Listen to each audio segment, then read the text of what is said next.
Ciudades que conversan, reflexiones al hilo sobre comunicación y opinión pública, con Damián de Glaube y Carlos Lazzarini. 8º episodio de la primera temporada. Bueno, ¿qué tal? ¿Cómo les va? ¿Cómo estás, Damián? ¿Qué tal, Cali? ¿Cómo andás? ¿Y qué tema nos tenés hoy acá en la cocina? Acá estamos en un nuevo episodio de Ciudades que Conversan, junto con OP, trabajando un poco sobre las ciudades, esto que iniciamos las conversaciones, qué pasa con las ciudades a todo nivel, las ciudades globales, las ciudades intermedias. Las ciudades con la pandemia. En situación de pandemia, ¿no? Y cómo en algunos casos se están ya, sin esperar demasiado, cuando algunas están atravesando segunda ola, terceras, cuartas olas del COVID, se están preparando para convivir en principio con la pandemia y pensando en un futuro que tal vez no va a ser el mismo que tenían, la misma situación que tenían antes de desatarse la pandemia, o que ya estaban repensándose y que la pandemia las ha obligado a acelerar y a incluso volver a repensar también lo que se estaba planificando. Es el caso de Barcelona, una ciudad global como pocas, con características muy singulares, que siempre ha sido vanguardia en muchísimos temas, y por eso vamos a conversar con Miquel Molina, que es uno de los editores de La Vanguardia y que siempre está publicando artículos propios o de otros autores y siempre reflexionando en redes sociales y demás sobre lo que pasa con las ciudades. Y voy a eso, Cali, qué interesante que hay un sitio, un espacio donde se piensa y se planifica la ciudad. En tiempos donde a veces las cosas son a manotazos. Exactamente, y no por caprichos de algunos gobiernos, sino convocando al sector privado, convocando a los especialistas, convocando a la sociedad civil y convocando, por supuesto, a la parte pública, al ayuntamiento, a los que gobiernan y tienen la posibilidad de pensar, convocar y trabajar sobre el futuro de las ciudades. Así que ya hemos conversado en una oportunidad con Miquel Molina y ahora nos entusiasma muchísimo ver qué está pasando justamente ahora que Barcelona ha convocado en esto que ha llamado el REACT a distintos especialistas internacionales pensar el futuro de las ciudades. Escuchémoslo entonces. Bueno, Miquel, la verdad que estamos todavía, por lo menos en Argentina, iniciando la segunda ola de COVID. En distintas partes del mundo la pandemia está con diferentes intensidades, pero muy presente.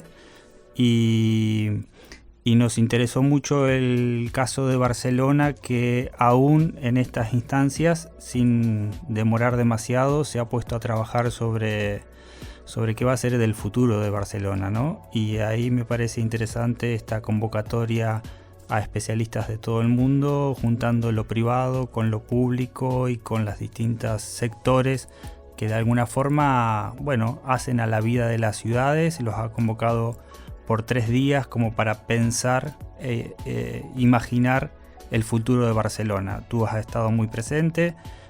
Sigues de cerca los temas, así que nos interesaba ver cómo estás viendo esta convocatoria, esta participación de los distintos especialistas, las líneas de trabajo. ¿Qué te ha parecido hasta el momento? Bueno, a falta de unas conclusiones definitivas que estarán dentro de unos días, pero yo creo que lo importante de esta convocatoria era, como comentabas antes, el mero hecho de que se celebrara, o sea, la declaración de intenciones de la ciudad de no esperar a que se disipe del todo la pandemia antes de empezar a tomar una serie de decisiones y de apuntar vías de solución y sobre todo de impulsar proyectos. De hecho, hay un factor que en el caso de Barcelona, España y el conjunto de Europa apremia un poco, y es el hecho de que se estén decidiendo en este momento, estén en fase de empezar a decidirse los fondos Next Generation de la Unión Europea, que es una inyección de 750.000 millones de euros en toda la economía europea, sobre todo destinada a digitalización y a fomento de la economía verde. Y esto hace que las ciudades no puedan dormirse, incluso en estas circunstancias actuales, cuando Barcelona está relativamente abierta, está más abierta que otras ciudades europeas, pero también estamos en lo que nosotros denominamos la cuarta ola de los contagios y con un nivel de vacunación que respecto a otros países pues es relativamente bajo, ¿no? Es alto respecto a otros, claro, esto es muy relativo. Bárbaro. ¿Y esos fondos de la Unión Europea van directo a las ciudades o esto pasa a través de los gobiernos nacionales y después de ahí las peticiones de las ciudades? ¿Cómo se hace el reparto de esos fondos? Digamos, esto pensándolo, enmarcándolo un poco en cuánto las ciudades son protagonistas de sus destinos y cuánto está filtrado o atravesado todavía por el Estado-Nación, por decirlo de alguna forma, ¿no? Efectivamente, ha habido críticas por parte de las ciudades en toda Europa porque son unos fondos que gestionan los estados nacionales, ¿no? Los estados. Aún así, dependiendo de cada caso, claro, cuando la ciudad es muy proactiva y desde la ciudad o desde, en el caso de España, de las autonomías, en el caso de Alemania, los Länder, las estructuras regionales, ¿no? Cuando desde ese poder local se ha sido proactivo y se ha trabajado a fondo los proyectos, a veces en colaboración con el gobierno central, de alguna manera las ciudades han podido participar también. O sea que la crítica tiene un cierto sentido, pero es verdad que luego está un poco es la obligación de cada ciudad de saber aglutinar proyectos para evitar duplicaciones y para presentar proyectos realmente potentes y transformadores, porque lo que Bruselas, la Comisión Europea, va a valorar es la capacidad transformadora de los proyectos. Las ciudades ahí tienen un papel importante. El primer día de las jornadas de Barcelona React participó un experto en ciudades de Estados Unidos, Bruce Katz del Novak Institute, donde hizo una exposición de lo que estaba pasando en Estados Unidos. En cierto modo era un modelo parecido. O sea, son fondos federales que luego hay ciudades que estarán en mejores condiciones que otras de condicionar cómo llegan esos fondos, a qué llegan, por el hecho de haber hecho un trabajo previo, ¿no?, de selección de proyectos y de ponérselo fácil al gobierno federal o al gobierno central de turno para que haga esa inversión en lo que tú quieras que la haga, ¿no? Uh-huh.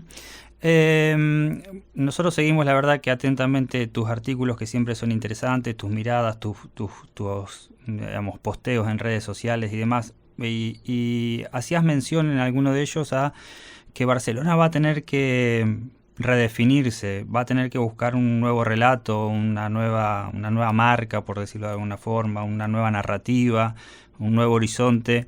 Y no sé si algo de eso se está pensando con esta convocatoria también, siempre de la mano lo público y lo privado, en relación a, bueno, Barcelona es una ciudad global, es una ciudad que estaba antes de la pandemia casi desbordada por el turismo. ¿Hacia dónde ves que se está repensando? ¿Son momentos de repensarse? ¿Hay que esperar un poco más? ¿Y hacia dónde, en todo caso, ves que se está enfocando? Sí, yo soy de los que opina que el término reinventarse es excesivo. Las ciudades no tienen que reinventarse porque son ciudades, en nuestro caso, con 2000 años de historia, que algo se podrá aprovechar de lo que ya existía. Pero tienes razón al utilizar el término repensarse, redefinirse, porque es verdad que esto ya era, como bien decías, un planteamiento anterior a la pandemia. Barcelona ya estaba asumiendo que el modelo de éxito como ciudad estaba agotado y que vivía un poco de rentas del pasado. No en las jornadas no es que haya habido una concreción del nuevo branding de la ciudad, pero sí es verdad que tanto en este encuentro como en otros foros de debate en la ciudad, cada vez está más claro que la apuesta solo puede tener dos vectores, que es la tecnología / ciencia y la cultura. En los últimos años, esto es verdad, ha emergido una comunidad de startups, de emprendedores locales y extranjeros muy potente. Es verdad que es una comunidad de primer nivel, o sea, de emprendedores. Luego falta conseguir los mecanismos para que esta gente, estos inversores, se queden aquí, ¿no? Gente joven que viene aquí a iniciar su proyecto, su negocio, su idea y que conviene luego generar estructuras para que puedan quedarse aquí, sobre todo que haya inversión para que se queden. Pero es verdad que la apuesta combinada con los centros de investigación, algunos de ellos posicionados en el mundo de la biomedicina, que es un mundo pues evidentemente de los que salen beneficiados en cuanto a proyectos de futuro después de la pandemia, todo esto permite pensar que el futuro de Barcelona pasa por potenciar esos polos de innovación y de tecnología, siempre de la mano de la cultura, que la cultura aquí, más allá de la función que tiene pues educativa, la función de brindar un ocio a la ciudadanía, también tiene la función, yo creo, vinculada al modelo de Barcelona, que es ordenar el turismo desde la oferta. Con una buena oferta cultural puedes conseguir algo que es desestacionalizar el turismo, que en las ciudades mediterráneas del sur de Europa está muy concentrado en los meses de verano, y de esa manera que el impacto del turismo sea menor y menos devastador, o sea, que la población local, digamos, no dé por perdidos algunos barrios y los recupere a través de la cultura y de esa actividad económica derivada de la tecnología, que es quizá una novedad en los últimos 5 o 10 años en Barcelona. Vos mencionabas tecnología y cultura, imagino que atravesado también por lo sustentable, ¿no? Por lo verde.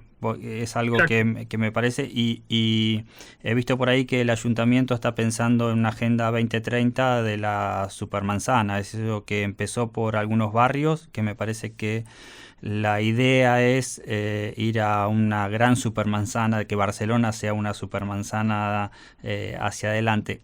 ¿Qué expectativas o cómo ves que eso se puede llevar adelante en la realidad, ¿no? ¿Le ves un futuro promisorio? ¿Lo ves como viable? ¿Lo ves saludable para Barcelona? ¿Eso puede caminar bien o está generando también algunos inconvenientes? Es un tema muy polémico porque evidentemente un cambio como este no se opera de un día para otro y sin perjudicar a nadie. En definitiva, se trata de eliminar el máximo número posible de desplazamientos en coche por la ciudad, y eso pues choca con los hábitos de la gente. No tanto con los intereses de las empresas automovilísticas. El fabricante automovilístico principal, bueno, ya es el único, de Barcelona, que es SEAT, del grupo Volkswagen, está ya trabajando en el coche eléctrico con una mentalidad de nueva movilidad urbana muy, muy avanzada, ¿no? Yo creo que Barcelona es un gran laboratorio de futuro de nueva movilidad urbana. De hecho, tiene condición de capital de investigación europea en nueva movilidad urbana y es uno de los campos de futuro. Todo lo que se ha hecho con las supermanzanas, ¿no? Lo que llamamos aquí las superillas en catalán, tiene mucha repercusión fuera de Barcelona y ha sido un fenómeno analizado por especialistas en todo el mundo. De momento hablamos de 2 intervenciones concretas en lo que sería, quien conoce Barcelona, las manzanas son estas calles cuadriculadas, lo que quedan esas calles cuadriculadas del ensanche barcelonés, en cada caso multiplicado por 9, ¿no? 9 de estas manzanas, pues se llama supermanzana, donde se pacifica el tránsito, se limita mucho el tránsito y a 20 por hora los coches, y se genera un nuevo mobiliario urbano para que la gente haga vida en la calle con un mobiliario urbano de calidad, ¿no? El problema es ese salto de escala que quiere dar el ayuntamiento, muy importante, incorporando más de 20 nuevas manzanas para crear ya una super manzana. Eso se tiene que hacer muy bien para que no se convierta en un problema, porque al mismo tiempo que expulsas el tráfico de esa zona, lo derivas a otra, ¿no? Entonces puede haber vecinos encantados de que su calle se convierta de repente en un espacio verde, abierto y tranquilo y sin humos, y puede haber un vecino 100 metros en otra dirección que reciba todo el tráfico que no recibe el otro. O sea, polémico va a ser. Ahora, desde luego, Barcelona como laboratorio de ensayo de nueva movilidad urbana es una ciudad que realmente puede sacar provecho de esta situación. Miquel, ¿qué tal? Damián te saluda. En las ciudades, más allá de Barcelona, que a veces vemos que no generan alguna planificación o que apuestan solo a mega obras que supuestamente traerán algún beneficio en el entramado urbano. ¿Cuánto daño se hacen o cuánto atrás quedan de aquellas ciudades que están planificando, como vos decís, experimentando o pensando a 20, 30, 50 años a futuro? Ya que luego de la pandemia seguramente las ciudades serán distinto a lo que eran, pero mantendrán la centralidad. ¿Cómo ves vos esta cuestión de aquellas ciudades que no planifican o que apuestan todo a una mega obra y que quizás después quedan desequilibradas? ¿Qué tal? Son modelos de crecimiento diferentes, ¿no? El modelo poco distrito federal, que en el caso de España pues sería salvando todas las distancias y una escala mucho menor. El de Madrid son modelos de concentración de poder, eso también evidentemente tiene sus ventajas, ¿no? En esa concentración de inversiones, de capitalidad, de poder, eso pues genera más ingresos, pueden bajarse impuestos y todo el mundo quiere ir a vivir allí, es lo que está pasando ahora con Madrid respecto al conjunto de España. Tiene sus ventajas. Evidentemente se pueden hacer correcciones como las que intentó el gobierno municipal de Madrid anterior, el de Unidas Podemos, ¿no? El de Podemos, Manuela Carmena, correcciones, pero son modelos completamente diferentes, claro. La apuesta de Barcelona, que es la apuesta, por ejemplo, aunque sea una capital, es la apuesta que está haciendo la alcaldesa de París, Ana Hidalgo, o el alcalde de Londres. Yo creo que tienen más en cuenta la salud de la gente. Al final, cada vez es más evidente, cada vez hay más estudios que vinculan directamente la mortalidad y la mortalidad infantil a veces con la contaminación, es así de simple. Y desde luego, los nuevos hábitos urbanos, los nuevos hábitos de vida que se supone que vendrán derivados de la situación de la pandemia, ¿no? En la que la gente pues tiene eso, más necesidad de espacio, más una vida comunitaria más rica. Yo creo que es interesante esta planificación a muchos años vista. En el caso de Barcelona tenemos un ejemplo de éxito que es el fruto de eso. Luego hay otros que son fracasos, pero el 22 arroba, que es el distrito tecnológico de Barcelona, es un proyecto de hace 20 años. Fuimos muy críticos porque en los primeros años no fructificaba, no se consolidaba. En la primera década fue un poco frustrante, pero luego es verdad que ahora estamos disfrutando de esa capacidad de atraer talento, sobre todo talento joven de fuera, que está encantado de vivir en un barrio con usos alternos de economía innovadora, vivienda, cierta calidad de vida cerca de la playa, y es el efecto de haber sabido planificar con mucho tiempo de antelación, ¿no? Porque se supeditaron todo el crecimiento de esa zona y los usos del espacio de esa zona se supeditaron a este fin de conseguir tener un distrito tecnológico de calidad. Hay dos cuestiones que me parece que los especialistas en ciudades están siguiendo muy de cerca. Uno, si la pandemia finalmente se va a consolidar esa tendencia que pareciera en algún momento, que es abandonar la gran ciudad e irse un poco hacia las afueras, esa migración hacia lugares más rurales, si se quiere. Está en duda. Hay quienes dicen que las ciudades van a seguir siendo las ciudades superhabitadas como venían hasta ahora, una vez que pase un poco la pandemia. Y por otro lado, que es imposible pensar las ciudades sin pensar el área metropolitana, ¿no? En Barcelona pasa algo igual, un poco ver a Barcelona sin ver su entorno y su gran Barcelona es como imposible, ¿no? Entonces, ¿cómo estás viendo ese proceso? ¿Crees que se va a consolidar una migración hacia lugares menos densamente poblados? Y por otro lado, ¿cómo está pensando Barcelona la gran metrópolis? Por un lado, respecto a la primera pregunta, como ya has dicho, la verdad es que lees a los expertos en ciudades y todo es muy contradictorio, ¿no? No tenemos todavía claro lo que va a pasar. Sí es verdad que yo pienso que los casos que quizás estoy siguiendo un poco más de cerca aquí, el de Londres o el de Barcelona, a mí me cuesta creer que la gente deje de vivir, en el caso nuestro, pues una ciudad de las pocas del mundo que tiene playas en el mismo centro urbano. O sea, yo creo que si alguien se va, vendrá alguien más. O sea, no tengo ninguna duda de que esto seguirá habitado y evidentemente en el centro de Londres todos querremos vivir en el centro de Londres, ¿no? Es fantástico y yo creo que siempre habrá. Otra cosa es que se redefinan los usos de los espacios, ¿no? Y igual hay un exceso de oficinas que quedará penalizado por el teletrabajo, ¿no? Sí es verdad que hay un porcentaje que todavía no sabemos cuál es de ese teletrabajo que se va a consolidar, y en el caso de ciudades con dinámicas metropolitanas como las que estamos hablando, aunque ese teletrabajo se reduzca a un 10-15%, si restas ese 10-15%, por ejemplo, de entradas en coche en la ciudad y de tráfico en la ciudad y tal, también tiene su lado bueno, ¿no? O sea, vamos a redistribuir un poco más los movimientos de las personas, ¿no? Y esto nos liga con la segunda pregunta, que es el tema metropolitano. La verdad es que yo creo que uno de los problemas principales que había, que es de la falta de concienciación de la gente de Barcelona respecto a la realidad metropolitana, ¿no? Para los que no conozcan concretamente, Barcelona son 1,8 millones de habitantes, y si incluimos el continuo urbano que tiene alrededor, nos vamos a más de 4 millones de habitantes, 4 millones y medio.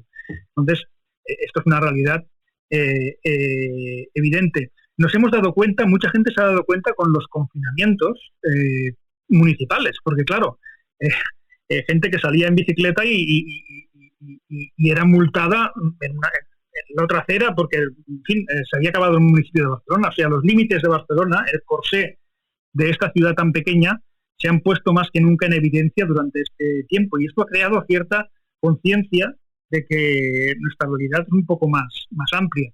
Por diferentes motivos políticos, el nacionalismo ahora independentista nunca ha sido muy amigo de una Barcelona fuerte y poderosa, y nunca ha trabajado en favor de esto. Y por otra parte, en el lado del Partido Socialista, que es mayoritario en el área metropolitana, cuesta que los alcaldes estén dispuestos a ceder competencias a una entidad superior. Ahí también hay dificultades para esa construcción metropolitana. Políticamente estamos en un momento de digamos, de atasco, ¿no? No hay grandes avances, pero hay cada vez más conciencia social sobre ese tema, y más poco a poco se van creando más realidades metropolitanas. Por ejemplo, festivales de música. Hay un festival, la Feria Manifesta de Arte, el año 2024 va a ser totalmente metropolitana, y realidades que van imponiendo un poco la realidad metropolitana. Pero de momento avanzar hacia una fórmula como la de Londres, que tiene un único alcalde del Gran Londres, o la área metropolitana de Lyon, esto políticamente va a tardar mucho. Sí, como vos decís, la pandemia ha puesto de manifiesto eso. Sabrás lo que pasa con el Gran Buenos Aires también, que prácticamente densamente poblado, y cuando se limita el transporte, la movilidad y demás, es un problema, porque la gente de distintos municipios se traslada para trabajar, se traslada para cosas. Entonces, controlar la pandemia en estas áreas metropolitanas ha sido muy complicado, y ha puesto en evidencia también la necesidad de una gobernanza diferente, que no se sabe bien cuál es, ¿no? Pero más común seguramente entre que una a los distintos municipios, a los distintos distritos con lo que es Buenos Aires. Es una de las deudas que seguramente va a dejar un pendiente esta pandemia, un tema a resolver. Si bien siempre estuvo presente el conurbano, como que hay que encontrarle respuestas a unas situaciones complejas, la pandemia lo ha puesto más en evidencia todavía, ¿no? Así que bueno, Miquel, la verdad que muy agradecidos por la conversación. Seguramente más adelante te molestaremos. Vi que hay algunas iniciativas como que la Villa Olímpica se transformará en una economía azul, ¿no? De la parte nocturna, sí, a emprendimientos tecnológicos, y algunas cuestiones que cuando nos permita volver a Barcelona veremos que habrá cambiado por ahí. Y a todos los que nos escuchan, que lo lean. Sí, la verdad es muy que interesante lo que publica siempre. Siempre me mortifica que en Buenos Aires el tema urbano no esté tan presente en la agenda de los grandes medios como el caso de La Vanguardia de Miquel, que tiene la responsabilidad y que siempre está generando material y contenido sobre ciudades, ¿no? Pero sabéis que hay un tema, ¿no? Que normalmente las capitales nunca han tenido tanta necesidad de plantearse este tipo de razonamientos. Las capitales, modelo de ciudad ya lo tienen, ¿no? Tú le dices a alguien de Roma cuál es el modelo de ciudad de Roma y te dirá, bueno, pues Roma, ¿no? Los romanos, pues de Roma. Pasa igual con Londres. Y este es un debate mucho más normal o mucho más habitual en ciudades como, aparte de Barcelona, pues Milán, como Lyon en Francia, como Liverpool, Múnich, ciudades alemanas, y en Estados Unidos en algún momento incluso fue Nueva York la que tuvo este tipo de debates porque era una ciudad maltratada por el gobierno federal, maltratada por el gobierno del Estado. París veo que se está repensando también permanentemente, ¿no? Sí. Exacto, sí, tienen esa tradición de repensarse, cosa que otras ciudades pues no tienen, ¿no? Otras grandes capitales, porque no han tenido necesidad, tienen el poder político, cuando quieren algo depende de ellas a veces aplicarlo. Ciudades como Barcelona o Milán siempre han tenido que competir para conseguir que Madrid o Roma, ¿no? les permitiera hacer ciertas cosas. Y esto, que es una dinámica que puedes instalarte en el negativismo o en el pesimismo, que como hacen algunas personas de aquí, o saber que si tú presentas un buen proyecto o si trabajas bien las cosas, el gobierno español tendrá la obligación de ayudar. Entonces Barcelona siempre ha estado obligada a hacer ese tipo de cosas, cosa que otras ciudades no hay tanto debate sobre el modelo de ciudad. Muy bien. Yo creo que es el caso de Buenos Aires, seguramente. Bueno, Damián, siempre me causa mucho placer, yo lo sigo mucho en redes sociales, lo pueden seguir a Miquel Molina o sus artículos en La Vanguardia o en redes sociales, ver cómo siempre tiene algo interesante para contar de lo que pasa con Barcelona. Nosotros lo podemos llevar después a otras ciudades también, pero en este caso Barcelona bien vale como ejemplo para reflexionar un poco sobre qué va a pasar, qué está pasando ahora mientras el COVID golpea fuerte en distintas partes del mundo y qué va a pasar después si logramos dominar esta pandemia y las ciudades buscan un nuevo futuro, ¿no? Y así, Cali, como decías vos, ¿no? Más allá de la pandemia, más allá de todo, que planifiquemos y pensemos la ciudad o intentemos, aunque sea un tipo de debate de ideas, y que se busquen los consensos pensando en los 10, 15, 20 años que vienen. Y algo que tratamos ahí con Molina casi sobre el final, pero el tema de los conurbanos, algo para la Argentina muy importante y para varios lugares del mundo, ¿no? Que seguramente va a ser, cuando podamos salir de estas urgencias, el gran tema pendiente. ¿Qué pasa con los conurbanos? La movilidad, las distintas políticas públicas y el sistema de gobernanza que se aplica en estos urbanizaciones continuas, ¿no? Y más que nada, Cali, acá donde tenemos casi la mitad de la población en el conurbano, interesante que venga un tiempo de que pensemos en las ciudades, la importancia de las ciudades en este tipo de acciones y además en ocupar el espacio desde la ciudad, ¿no? Del país, muy interesante. Creo que el debate que se debe hace muchísimos años. Alcaldes, intendentes, intendentas seguramente tienen un desafío que a veces queda medio relegado a segundo, tercer orden y en realidad son protagonistas. No se ha visto en la pandemia cómo son los que ponen la cara y los que están ahí donde se afecta a la gente y la necesidad de construir ciudades más humanas. Exactamente, Cali.